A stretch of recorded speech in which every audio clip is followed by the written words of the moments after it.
来乡亲啊，继续来关心其他的新闻。这个买厝要来装潢，煞拄到工程加纸，实在是有够气咯。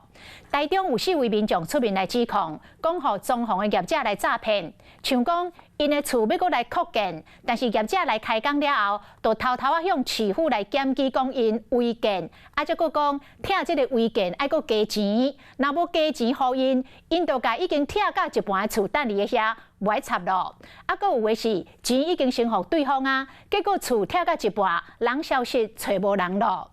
虽然有厝主来报案，但是业者毋是早就脱产，无就是用假名，或者是用假公司来签合约，根本就是讨无钱。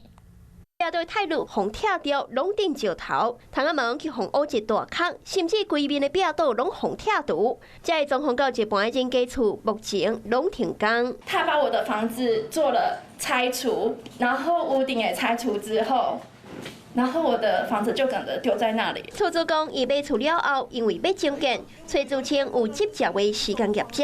结果厝一开始施工，若问题百款，甚至搁互藏名来检举。所那个业者就突然讲要追加工程款，若无要合约，就无要施工。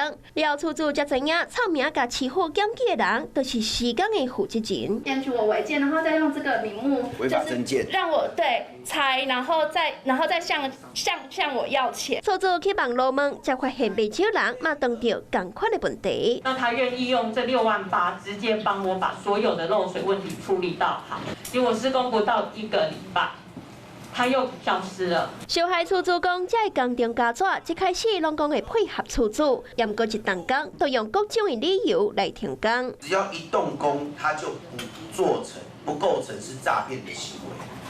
这是最麻烦的一个地方。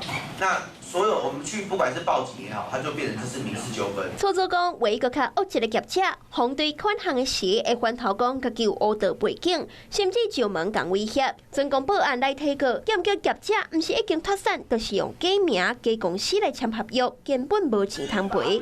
目前全台北中南东，甚至到外岛，总共有9摆出租哄骗，希望政府会当设专法来处罚。